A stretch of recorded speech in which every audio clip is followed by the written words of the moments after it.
Eddie Kenzo bwe yayogera statement nti omuvubuka yenna ali eyo weetaaga okufuna omukyala ng'akugattako kiki yali ategeeza bino bye bimu ku bye yali ategeeza kaana kambaata akaakulira ku street okusoma kasomedde na ku basale nga school fees tewali saawa zineno bamagye be bamuwerekera saawa zineno bamagye be bamuggulira saawa zineno bamagye be bamuggalira nkugambye already obeera ofunye omuntu akugattako mwana wattu nanti security weeri ewaka yes security ebeera wewaka balina okukuuma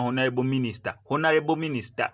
mkijjukire nti oli honorable minister kyokka full minister wa state ow'ebyobugagga eby'omu ttaka okitegera bulungi nnyo so security weeri ewaka ate eyo security tegenda providinga security eri honorable yekka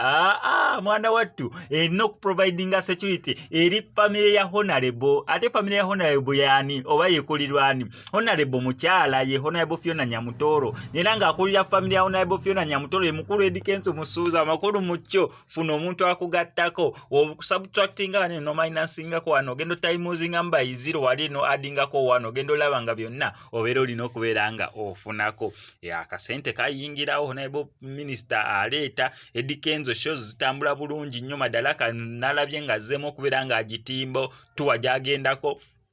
ka security yes kali tight omanyi okuvimbawo nga amagye be bali mu kubeera nga kwegamba olabira ddala nga buli kimu obulamu butandise otambula nga we yabubala ndowooza kino statement ennungi oba Eddie Kenzo ye mutuufu okugamba nti obulamu butambulira ddala nga we yabubala wanino ku SMX Media ffe tusigala tubawa updates nga gwe kyolina okukola subscribing nga notification bell ebisigadde bitulekere still wanino ku SMX Media tutambula ne Sheikh Mukasa Shafik yavuddeyo okubeera nga akutaasa ebizibu ebyenjawulo ng'akulombereddwako bibiri ebizibu bya business bya relationship bya family byonna ajja sobola nnyo okubeera nga akutaasa mukubireko ku enamba y'essimu ebisigadde obimulekere.